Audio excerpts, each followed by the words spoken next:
படம் சரியா ஓடலைன்னா வாங்கின சம்பளத்தை ஒரு ஹீரோ எப்படியா திருப்பி தருவேன்? டேய் ஏண்டா கொடுத்த அட்வான்ஸை திருப்பி கொடுன்னு ஹிந்தி தெலுங்கு மலையாளம் வந்து நின்றுக்கிட்டு இருக்காங்க, நீங்க வந்து உட்காந்துக்கிட்டு இருக்கியா?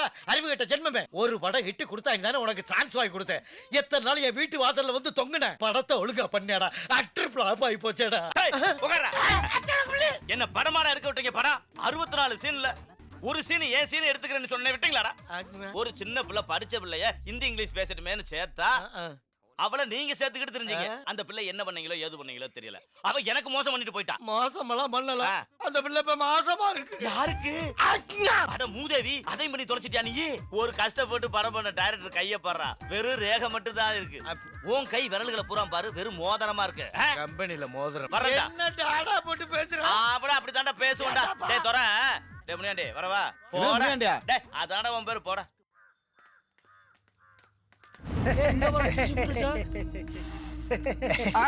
உங்கள இப்படி ரசிக்கோண்டா. ஏ பங்காளி, ஏதோ பில்கேசி மாதிரி ஒரு பிச்சைக்காரன உட்கார்ந்திருக்காயா?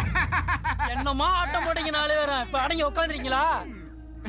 பாப்பா உங்க ஆளு படம் டப்பாப்பா. ஏய் அப்பு குட்டிக்கு ஆப்போசிட்டா, இதுதான் உங்க கெப்பாசிட்டா. வேணாடா. ஏய் இந்தா நான் சிந்தா. ஏய் 35 வருஷம் உழைப்பு முழுசா முடிச்சுட்டு வந்து நிக்கிறியாடா? ஒவ்வொரு அப்பா தானே கஷ்டப்பட்டு சம்பாதிக்கிறதெல்லாம் பிள்ளை நல்லா இருக்கும்ன்றதுக்காகத்தான். டேய் உங்க அம்மாவை நான் பொண்ணு கேட்டு போகும்போது எனக்கு பொண்ணு கொடுக்க மாட்டேன்டா சப்ளைன்ட்டு.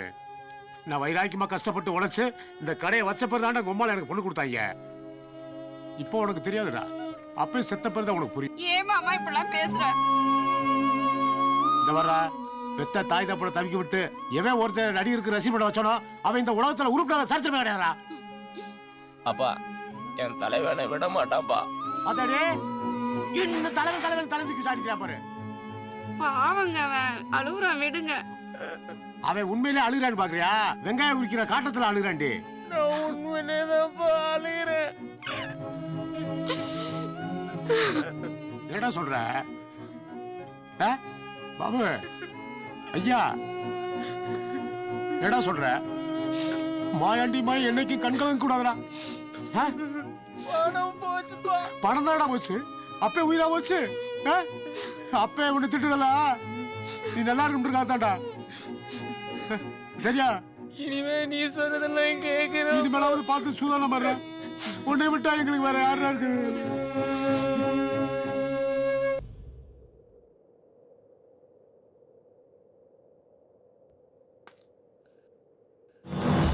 ஹிந்துனா கோயில் போவாங்க, கிறிஸ்டின்னா சர்ச்சுக்கு போவாங்க, முஸ்லீம் மசூதிக்கு போவாங்க. ஆனால் சினிமா தேட்டரில் மட்டும்தான் எந்த ஜாதி மதம் பார்க்காம நமக்கு பிடிச்ச ஹீரோவை கடவுள் மாதிரி பார்க்குறாங்க. நான் செத்துருவனை ஏமாத்தி வாங்கினேன் அந்த காசை. இப்போ நிஜமாவே செத்துடலாம் போல இருக்குடா. இது வரைக்கும் என் குடும்பத்துக்காக கூட நான் தொழுது இல்லடா. தலைவன் படம் ஜெயிக்கணுங்கிறதுக்காக தான் தொழுதுருக்கேன். இப்படி நம்மளை அசிங்கப்படுத்துறானடா. எதிரியே இல்லாத இருக்குதுன்னா நம்ம ஜீரோ. எப்போ நமக்கு ஒருத்தர் எதிரியானோ அப்போ நம்ம ஹீரோடா.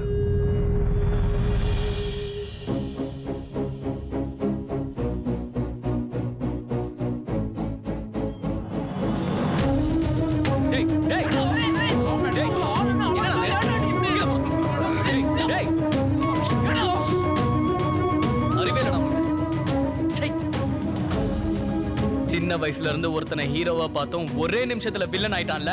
நீங்க 3 பேர்ல ஒண்ணும் இல்ல, என் பின்னாடி 3 கோடி பேர் இருக்கான்னு சொன்னால அந்த 3 கோடி பேர்ல நம்ம 3 பேர் யாருன்னு காட்டோம்டா. என் தாய சுமக்க வேண்டிய கழுத்துல தருதல ஒன்னே சுமந்திருக்கனாடா. துரோகிடம், பச்சை துரோகிடம். ஒன்னு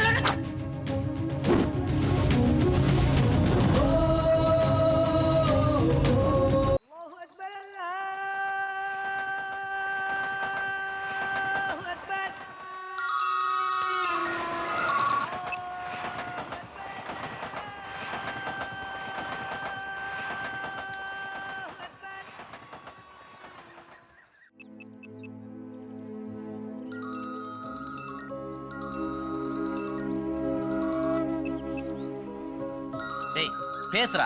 அந்த பிள்ளை எத்தனை ஃபோன் பண்ணிட்டு இருக்கு? பேசுறா. என்னடா இப்படி பண்றான்? ஹலோ, எப்படிடா இருக்க? நல்லா இருக்கேன். நல்லா இருக்கேன்னு சொல்லிட்டு ஏன் டல்லா பேசுற? இல்ல கொஞ்சம் வேலையா இருக்கேன், நான் அப்புறம் கூப்பிடுறேன். சரி.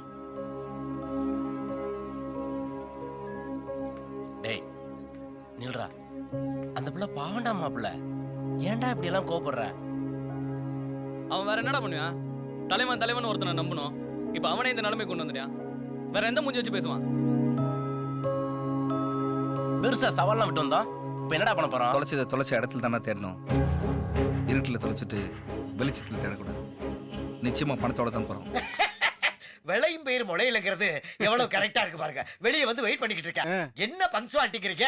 3னா 2:30க்கு வந்துடுறான், 2:30னா 1:30க்கு வந்துடுறான். அந்த அளவுக்கு பங்க்சுவாலிட்டியை கீப்பா பண்றான். கதை சொன்னா பாருங்க, நானே 3 நாள் பேச்சு முடிச்சிடலாம் இருந்தேன். இந்த வர சொல்றேன் மகா கட்டிக்காரு. ரொம்ப நல்லவன். பாப்பா வரட்டும் அவன். Hi sir, Jagan. வாங்க உட்காருங்க. Okay. Yes sir. Sir, if you don't mind, இந்த ஏசி கொஞ்சம் ஆஃப் பண்ணிக்கலாமா? எதுக்கு தம்பி ஆஃப் பண்ணணும்? ஏதாவது நாய்ஸ் கேட்டா வாய்ஸ் டிஸ்டர்ப் ஆயிடும் சார். அப்படியா தம்பி? ஆமா சார். செல்ல கொஞ்சம் மியூட் போடுங்க சார். நான் இருக்கணுமா போகணுமா தம்பி? சரி சார், அதுக்கு இல்ல. அது அப்படி என்ன பண்றியப்பா? செல்ல கொஞ்சம் ஆஃப் பண்ணிட்டீங்கன்னா பீஸ்ஃபுல்லா இருக்கும் சார். எனக்கு நிறைய கால்ஸ் வரும் சார், அதான். ஆஃப் பண்ணிட்டேன். சொல்லுங்க தம்பி. டைட்டில் வந்து உன்னால நான் கேட்டேன், என்னால நீ கேட்டேன். ரொம்ப வில்லங்கமான டைட்டிலா இருக்கு. நெகட்டிவ் தான் இப்ப ட்ரெண்ட். நீ வேற ஏதாவது காமெடி இருந்தா அவன்கிட்ட சொல்லு. என்ன மாதிரி யூத்ல சொல்லாத. நல்ல மாஸ் கதையா சொல்லுப்பா. Okay sir. இப்போ உங்களுக்கு சூட் ஆகிற மாதிரி ஒரு கதை சார். இது ஒரு ரிவெஞ்ச் ஸ்கிரிப்ட் சார். டைட்டிலே வந்து பவர் ஸ்டாரின் கோடாலி. கரெக்ட். பவர் ஸ்டாருங்கிற கோடாலிங்கிற. ஓகே. ஹீரோக்கு ஒரே அப்பா ஒரே அம்மா. ஒரே அப்பா ஒரே அம்மாவா? நல்ல சென்டிமெண்ட்ல. சொல்லு. உங்கள மாதிரியே ரொம்ப அழகான ஒரே தங்கச்சி சார். உங்க அப்பா கேரக்டர் லைட்டா ஜொல்லு பாட்டி சார், உமனாய் சார். சும்மா இருக்காம என்ன பண்ணிட்டாரு, ஏத்து வீட்டுல இருக்கிற இன்னொருத்தன் பொண்டாட்டிய நைஸா கரெக்ட் பண்ணி கூட்டிட்டு ஓடியே போயிட்டார் சார். ஓடிட்டானா? ஓடிட்டான் சார். உங்க அம்மா ஒன்றும் சாதாரண லேடி இல்ல சார், போல்டு லேடி. எடுத்தாங்க ரிவெஞ்ச். கொப்பா ஒருத்தியை கூட்டு வந்தாங்களே சார், அந்த கேரக்டர். அவங்களோட புருஷனை உங்க அம்மா கரெக்ட் பண்ணிட்டாங்க சார். சோ அவங்களே எஸ்கேப். நீங்க உங்க தங்கச்சி 2 பேர் இருக்கீங்க சார். தங்கச்சி கேரக்டர் ஒன்றும் வீக் இல்ல சார். அவன் என்ன நினைச்சா, 50 வயசுல எங்க அம்மாக்கே இவ்வளவு மார்க்கெட் இருக்கிறப்போ எனக்கு இருக்காதா? சரி, இந்த வீட்டுக்கெல்லாம் கேபிள் கொடுப்பான்ல சார், உங்க தங்கச்சியும் ரிவெஞ்சா அந்த கேபிள் காரனை கூட்டு விட்டா சார். ஓடிட்டாளா? போட்டா. இப்ப நான் யார் கூட ஓடி போறேன்? அது அங்கதான் சார் ட்விஸ்டே வச்சிருக்கேன். கதைப்படி ஹீரோ கேரக்டரா இருக்கிற நீங்க ஒரு திருநங்கை சார். Climax கட்டுருங்க sir. சொல்லு. 3 பேரும் ஓடி போயிட்டு உங்களை முச்சத்தில் நிறுத்திட்டாங்க. நீங்க ஒன்னும் சும்மா இல்ல, வாங்க நீங்க ஒரு கோடாலிய. அதான் டைட்டில். ஓடி போன உங்க ஒப்பனை, ஓடி போன உங்க அம்மாவை, ஓடி போன உங்க தங்கச்சிய 3 பேரையும் தேடி கண்டுபிடிச்சு 3 பேரையும் வெட்டி கொல்றீங்க சார். இதுதான் கிளைமேக்ஸ். 3 பேரை வெட்ட மாட்டான்டா. முதல்ல உன்னை வெட்டிட்டு உன்னை கூட்டு வந்தா மாதிரி தர. அவனை வெட்டு வந்தானே தர. அசத்திருப்பானே தம்பி, அசத்திருப்பானே. கொய்யால சூப்பரா சொல்லிருப்பானே. சொன்னா எல்லாத்தையும் சொன்னா. என்ன பார்வை விகாரமா இருக்கு.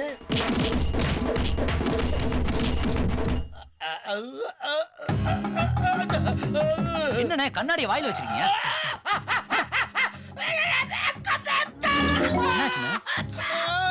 சும்மா வச்சா கொடைஞ்சு கோர்த்து விட்டாண்டா. நல்லா தானே கதை சொல்லிருப்பேன். கொஞ்சம் சிரிச்சுக்கிட்டு இருக்கலாமேன்னு சொல்லி சிரிச்சுக்கிட்டு இருந்தேன்டா. குத்துறாண்டா வாயில. ரொம்ப அடிச்சிட்டானா? நீங்க காட்டுங்க. இந்த வர்றா. ஹாஸ்பிடல் அட்மிட் ஆகும் முதல்ல. தம்பி நான் இருக்கனே, உன்னை நான் பாத்துக்கிறேனே. எப்படி பாப்பா? நீ இந்த அசிஸ்டன்ட் ஆச்சா பைசா கேட்க. இப்போ ஒரு 300 ரூபா கொடுங்கண்ணே. ஒரு கோட் அடிச்சிட்டு மைண்ட் ரெஃப்ரெஷ் ஆக்கிறேன். மார்னிங் 6 மணிக்கு மகேஷ் பாபு பார்க்க போறேன் ஃளைட்ல. ஹைதராபாத்துக்குண்ணே. தெலுங்கு ஹீரோ மகேஷ் பாபு. ப்ளீஸ் பாக்குறேண்ணே, அசத்துறேண்ணே. அண்ணனுக்கா ஒண்ணு செய்ய. இதே கதையை போய் சொல்லு. அண்ணா கதை சொல்றேன், கமிட் ஆகிறேன். தம்பி உங்களுக்கு வீடு கார்லாம் வாங்கி தரேன். போயிட்டு ஓகே பண்ணிட்டு உங்களுக்கு கால் பண்றேன். நன்றிண்ணே, வரேண்ணே. கார் வாங்க வரேன், பங்களா வாங்க வரேன். என் வேலையை கட்டுறேன்டா, என் வேலையை கட்டுறேன்.